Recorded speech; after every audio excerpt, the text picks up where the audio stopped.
Hi guys, it's Allie again with Chaos Monkey, and I'm going to do the tag for 10 non-yarny things about me.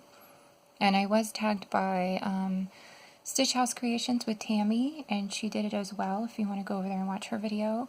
So thanks Tammy for tagging me. Sorry it took me so long. I'm not sure if I'm going to do this as a separate video or just add it to the end of my last video, but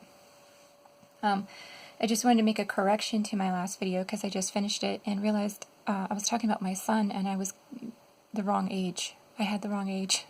I did the math in my head after I was done and I was like, he's 26, not 25, and he's going to be 27, not 26. I'm a bad mom.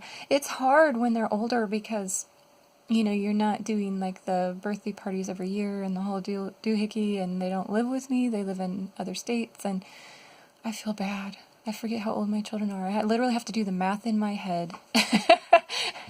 Plus it sneaks up on you. My oldest is going to be 29 this year, so he's in the middle, and my oldest daughter is going to be 29. And so when I did his math, I did her math and like freaked out. And then I remember we talked last month and she had mentioned that she was going to be 29, and I must have blocked it out because that just means I'm older. Anyway.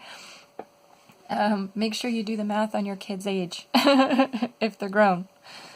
I have to do it on my granddaughters too, though, because I'll forget. If I'm not right on top of the birthdays, like right when birthdays come around, I'll have to like remember the year they were born and do the math on them.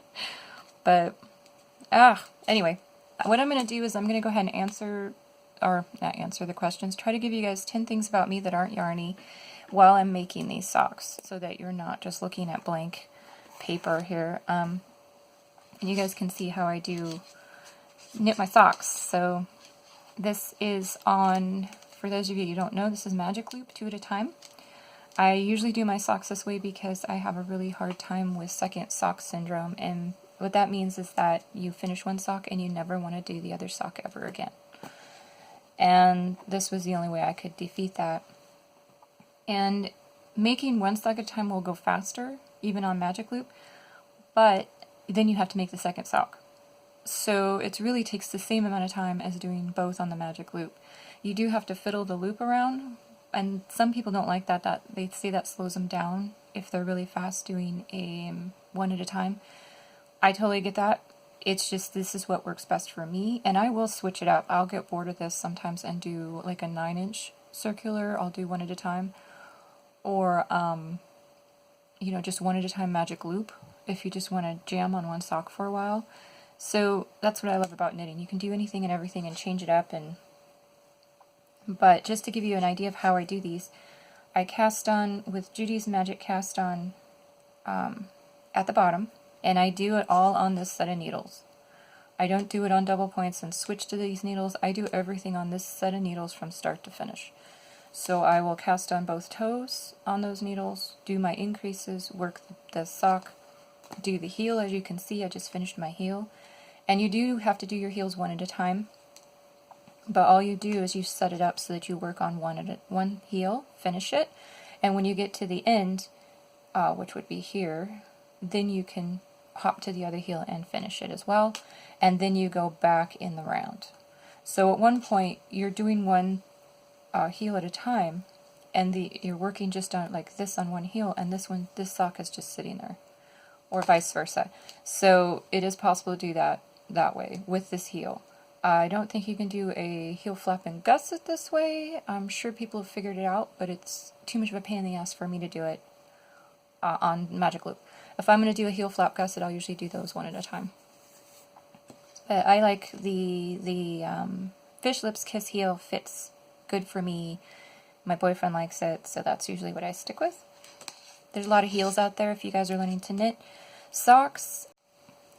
Okay, so I'm just gonna try to knit. Keep in mind this is also awkward, so this is not usually how fast I'll go. But let me get started here so I can at least get going. I gotta go fairly quickly because my phone is filling up with memory already. And I actually cleaned off my phone completely. I did a nuclear option because I can't find the trash can. No matter how many times I've Googled how to find the trash can on my phone. So I just had to wipe the memory completely in order to do filming again. But I think my memory is filling up, so it may cut me off, so it might be a little, my editing might be a little choppy. So I'm going to go with that eventually. So anyway, I tried to write down some things because I'm really boring. So 10 non-Yarny things about me. I have a chronic illness. And it's a chronic illness that is an autoimmune disorder. And it affects the entire body. And it is debilitating. And I can't work because of it. So I had to stop work in 2015. And I was diagnosed in 2010. But to be honest, I was sick before that. Usually sick years before you actually get a diagnosis. It just has to get so bad that you're constantly at the doctor complaining before they actually try to find anything. But, yeah. So I've gone into, I did a video on it a while back, but I deleted it because I didn't like the quality of the video, and I was going to redo it, and I never got around to redoing it. And so just, you know, I know a lot of us have chronic illness one way or the other, and it super sucks. And I'm not going to go into huge detail into what it is, because if I do video, I will go into detail on how I've managed it on my own and got off my medications. But I haven't been able to get well enough to work yet, which I really want to do. So I'm thinking about going back to the doctor, because there might be some new medications out, because I haven't been under a doctor's care in probably 4 years. You know, for this, I've gone for urinary tract infections and ear infections and other things, but I haven't, like, actually had somebody go over the whole chronic illness portion again. And I've seen some new medications come out, but I also don't trust the pharmaceutical companies, and all the medications they had me on prior did not work. I managed to stay on one medication for several years just to try to keep my job, but again, I lost my job in the end because it didn't really work. It was the best out of the worst, and it had horrible side effects, and it was really hard to get adjusted to. It caused all kinds of problems. But anyway, I'll go into more detail about that in another video.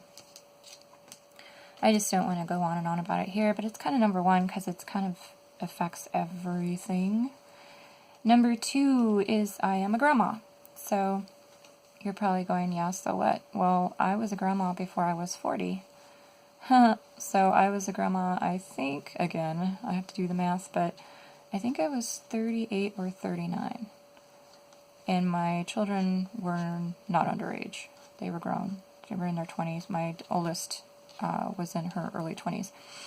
So, yes, and I have 4 granddaughters. And my daughters are the ones that have the granddaughters. My son doesn't have any kids yet, so I could have more grandkids in the future. And I don't know if my daughters are done. My oldest talks about wanting to have more somehow in the future. And my youngest, I think she's kind of burnt right now because she has, you know, pretty active kids and they're fairly young. So you know how that is. You got to wait till they're a little bigger before you decide you want to have more, because you're kind of like, so much work, too much going on. So I'm not sure if she's completely done. And my son, of course, hasn't even started. So, and that goes into number 3, which was I was a teen mom. I was 17 when I had my oldest daughter. And I did unfortunately end up marrying her father, which was my high school sweetheart, and had my other 2 kids, and it did not go well. It was just not a good situation, not because of being a teen mom really, but because of the person that I ended up marrying. So that was just a really bad choice on my part. But I don't regret my kids ever in an iota. It was hard. It's definitely harder to do it as a teen parent, but you know, it's not impossible. You can still have a good life. You just start young, but it is probably the harder road to travel. And the other downside is you don't really have good judgment in getting a decent partner. you know, you're a teenager, you don't have any experience, and you end up with somebody who ends up being a horrible person or abusive. And it's all because you just don't have the life experience to really go, I deserve better, or what are these warning signs that you will catch later in life. So that's the only thing I would suggest is it's not really having the kids that's the issue, it's finding a good partner at that age that I think is more of the issue. Because everybody is young and stupid and, you know, has no relationship experience and causes a lot of problems. Unnecessary drama when you're young. And but anyway, yeah, I was teen mom, and now I'm a grandma at an early age, so, and all my kids are doing great, so, I love to read. I used to be a super avid reader, and I don't read so much anymore. I mean, I do check a lot of books from the library and stuff, but it's not really like reading, it's more like nonfiction, like knitting books and crochet books and how-to books. But I do like reading, you know, romances and paranormal romances and all of that good stuff. If I find a good series, I'll read through the whole series, or as many books are out, like within a week. I can go through like a 400-page book in like a day. I won't do anything else, but I will definitely read that fast. I'm a fast reader, and it's a little harder now though because of my medical condition. It's messing with my eyes, so it's harder to read and harder to... 5 is I really want to learn to sew. The last time I learned to sew was, or did any sewing, was in junior high. And I think that was the last time I was near a sewing machine, and I really want to sew. So I'm trying to budget for a sewing machine and to teach myself. So I really like all you guys when you share your sewing, because I get to learn from you. And I think in the beginning I probably just want to make project bags, and then I don't know if I'll ever make garments. I'm kind of scared. Because at least if you knit or crochet a garment, it has a lot of stretch and a lot of forgiveness. But when you sew, you better be right on. Because unless you're doing a knit fabric, which from what I hear is really hard to sew with anyway, you're doing a cotton, that sucker better fit. And my weight's fluctuating like crazy, so I don't know. Never say never. I said I would never knit socks once, and now I've knit like 80 pairs, so. Oh, crap, I just pushed my needles off my stitches because I was looking at my list and not paying attention to my knitting. So let me pick these stitches up before I drop any more. And it's kind of tough on ribbing because they will jump everywhere. And even if you pick up part of a stitch, that's fine because you can fix it. It's more important that it doesn't drop down. I was moving my needles and that's part of a stitch. Wasn't paying attention to what I was doing. What the heck? Anyway, let me... Crap, monkeys. It's gonna drop, no! Ah, I dropped a stitch. Anyways, I'm going to grab... Oh, I didn't want to do all that on camera because I don't know how much memory I have left on my... for filming. So, number 1, 2, 3, 4, 5, 6, I think. I should have numbered them, that would have been helpful. Is I like to make soap. So I make melt and pour, and I've made a couple of batches, and I want to get into some cold process. I just don't have all the equipment to do all that yet. So I'm kind of buying pieces here and there to do soap because I love soap. So I'm getting ready to make another batch here pretty soon for Valentine's Day. Really simple one. And I'll let you guys know how that turns out. So, yep, soap is fun. Soap, soap, soap. So then I also am into miniatures, which you guys might already know.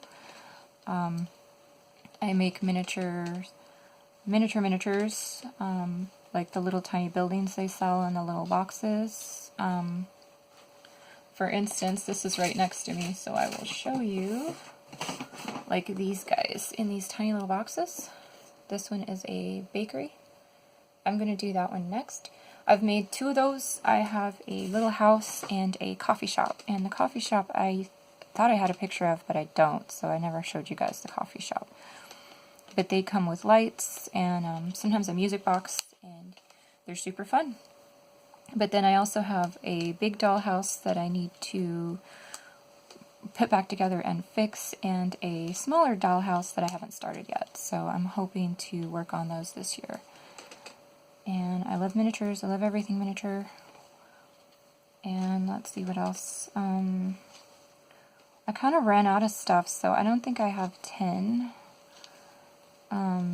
Because all of it's so Yarny related. I don't think, I mean, I do cross stitch, but that kind of falls into Yarny stuff. So I have 2 cats. And they are a pain in the butt, but I love them very much. And there's 2 boys. One is older, and he is needing to go to the vet, actually, so I have to make an appointment for him. He's got something up with his nose. And my other one is a young one that I call the baby, and he is a pain in the butt. He gets into everything. He destroys everything, but he's adorable, and he's super smart. I think that's why he gets into so much stuff, is because he just gets bored really, really easily. Because he is a really smart cat. So I want a dog, but I live in an apartment and I'm upstairs, and sometimes it's really hard for me to get up and down the stairs because of my medical issues. So, but I really want a tiny little house dog. But yeah, I have 2 cats. Another thing about me is I used to live in Alaska. I lived there for probably 6 years. I had to move once I had to stop working because it's just too expensive to live there. Cost of living is too high not to have a good job, and since I had to quit my good job, we couldn't afford to live there anymore. So we moved down to lower 48, so now I'm in Eastern Washington. And we moved here because we had some relatives here, and that turned out to be a bad idea. Unfortunately, the relatives that we were moving down to rent from ended up being crazy and unstable and really greedy. Really, really greedy. So, I won't go into details, but it was an epically bad situation.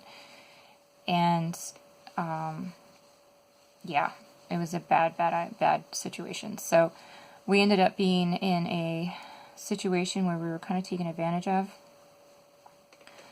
And we put a stop to it and moved out, and we moved out on good terms, and I cleaned the place top to bottom, and I filmed everything. And then we found out later that this particular individual told everybody that we left without notice, and so on top of throwing us out, essentially, because they wanted to keep doing something on the property, and we said, you can't keep doing that on the property while we're here, because it's too disruptive, and we're paying rent, remember? And they said, well, if you don't let me do what I want on the property, then you have to get out. And we said, well, okay, we're sick of this, we're leaving. But then when we left, on good terms, in full contact with this person, with the place cleaned, I even cleaned the oven, okay, on top of all the cleaning I had to do when we moved in, because the place was absolutely filthy. Then we found out later that this person lied to everybody and told them that we just left them without notice and left the place trashed and blah, blah, blah. And so insult to injury, and didn't tell the relatives that they had actually thrown us out because we wouldn't let them basically abuse the situation. Plus, with me being sick, it was causing me so much stress that I was getting sick over and over and over from the stress. So we just moved out into our own apartment. So we kind of came here because we thought it was going to be a great setup and really work out, and then it ended up being horrible. So we kind of ended up here. Think of anything else, you guys? Oh, here's one. Here's a couple. I'm on the ketogenic diet. So I was watching Ella from No Catchy Name, and she was saying she was thinking about trying it. I've been on it for a year, almost a year. And it really helps I did it for my health condition because they put me on several different diets to see if I had a gluten allergy or whatever, dairy. So I'd been on several diets trying to improve my health, and I did the research on the keto diet, and I've been on it, and it works great. You know, I would suggest lots of vegetables and on top of the fats and all of that. But of course, do your own research. I'm not going to tell you, you know, how to set up your diet or anything. But I did listen to Dr. Berg, and it's Dr. B-E-R-G on YouTube. So if you haven't found him already doing your research, check out Dr. Berg because he explains it very, very simply. How keto works, if you should do it. There are some people that should not based on their medical conditions, so, but, you know, most people are okay to try it, and it really does help. It reversed a lot of my pain, a lot of my bloating, a lot of my water retention, and I lost 45 pounds. I didn't do it for the weight loss, I did it for the health, but the weight loss is definitely a nice side effect. I felt clearer in the head, better able to concentrate, less depression and anxiety. You know, it is tough in the beginning until you get used to it. You can go through keto flu, but once you're in, it's really nice. So I fell off the wagon and I'm trying to get back on. I'm actually 4th day keto, getting back in. It takes me about 7 days to get back into full ketosis. I wouldn't suggest falling off the wagon all the time, which I've been doing because we run out of keto food and I can't get to the store and I get lazy and I eat bad. Don't do that, because it definitely causes you can tell the difference. I can tell when I fall off keto because I gain like 10 pounds of water. And it hurts more, of course. If you already have muscle pain, joint pain, all of that, you know, extra weight, extra water hurts. So, but yeah, I would definitely try it or do your own research to see if it's good for you. The diet's actually been around since the 1920s. It was originally developed to stop seizures in seizure patients. When they realized they eliminated a lot of the crap food, it stopped seizures in some people, so... But anyway, do the research. It does work, and it is beneficial in your entire body. I think it also helps that you're away from processed foods, and you cook a lot of your own food, and you do a lot more whole foods, which really helps. That's another reason I did it, is because I wanted to up my nutrient load, because the American diet doesn't have any damn nutrients in it anymore, and we're loaded with chemicals and GMO. So just to get away from that and to get your nutrients up can really reverse a lot of problems that might be starting or that you have. So anyway, I'm doing keto, and then what else? I really like it as long as I stay on. I don't like falling off and getting back on, but that's my fault. Let's see. And there's a lot of videos out there too. A lot of successful keto people. A lot of good cooking videos. Dot to Trot. Is it Dot to Trot? I think so. I might be wrong on that, but it's Dot on YouTube. She does cooking videos, and I like every single one of her recipes. And she does some really cool fat bomb recipes, or she'll try out recipes and let you know if they're any good. So I would try Dot to Trot as well. And then what else? I'm so boring. Oh my goodness. I think... Oh, I'm transitioning my hair. I'm only 45, but I'm mostly gray. I started going gray pretty early. And I've been dyeing my hair for over 20 years. And, dyeing it red, no less. I thought that was so funny. I realized when I did my Mary Maxim video for January and I was complaining about the red. And I'm like, and people who like red are fiery and blah, blah, blah, blah, blah. And I'm like, I think I was thinking about people who wear a lot of red. Everyone I've ever known that wears red is very fiery people, kind of personality-wise. But I had red hair for 20 years and never thought about that. I'm like, duh, you're contradicting yourself. I had different color shades of red my whole, since I've been dyeing my hair. In the beginning, it was more natural colors because that's all they had, and then into the burgundies and the bright reds, and I'm like, really? I'm going to tell people I don't like wearing red or being the center of attention when I've had bright red hair for 20 years? I'm a dork. But yeah, I thought that was super funny when I really thought about it, because I was just so used to always having red hair. But anyway, on with long story short, I kept trying to grow out my hair to transition into silver hair or gray hair or whatever I'm at. I'm about 50%. But I couldn't do it because it looked really bad. I got about 4 inches in.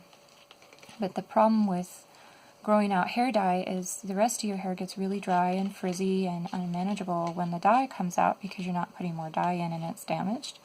So not only are you growing your hair out and dealing with that shock and adjustment, the rest of your hair looks like crap.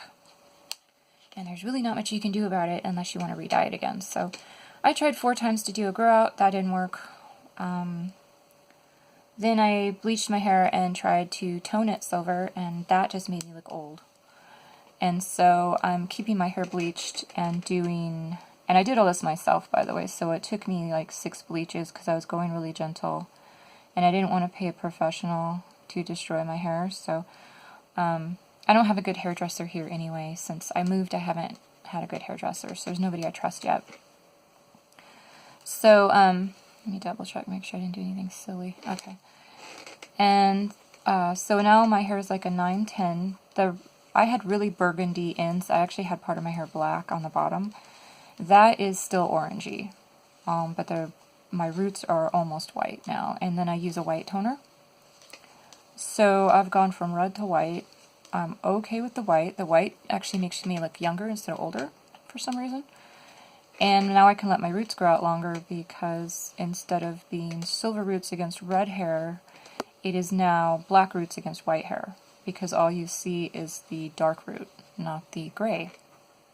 And it actually looks kind of good to let the white grow out with a dark root for a while, because it looks kind of trendy to have a dark root. So I'm kind of happy where I'm at. My hair's really dry from the bleaching and really damaged, so I'm taking really gentle care of it.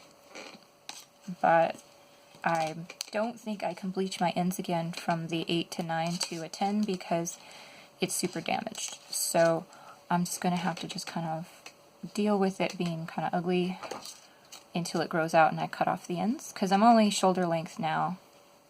I used to have really long hair, but when I was doing my transition, I decided to cut it to my shoulders. So I can let that orange grow out and just cut it off instead of destroying the rest of my hair.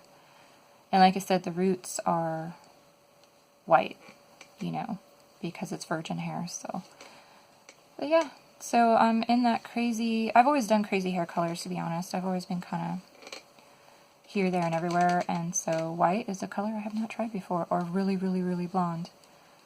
So I don't know, I'm liking it. At first it was a big shock, but so yeah. So I'm transitioning, kind of, sorta. I'm kind of in limbo, really. But at least this way, when my roots grow out, I don't have to feel like I have to dye them right away, because my hair grows fast. So when it was red, you'd only look good for like a week or 2 and then look like crap again because your roots were growing out. Then you'd have to like pull your hair back or wear a hat, or and I didn't want to dye my hair all the time. And at least with the white, I get it feels to me anyway like I have a little more freedom, because I can let my roots get a lot longer before I bleach them out again. So yeah, let's see what else. I think that's it. I can't really think of anything else to share. I hope that was like 10 things. I really enjoyed listening to everybody else's 10 things, so I'm going to go ahead and stop it here. But anyway, you get an idea of how fast I can go knitting 2 at a time. So if you're a knitter that wants to try socks, definitely try socks. Do 1 at a time though, when you first learn. Or if you're a knitter that already does socks and you want to do 2 at a time, that's how I do them. You can get an idea. You'll see 99% of the time this is how I do my socks. And you'll see that once I get the cuff done and all that, I do everything on the needles, bind off 1 at a time, everything, and then from the beginning to end on those needles. So, I'm gonna go ahead and go. Bye.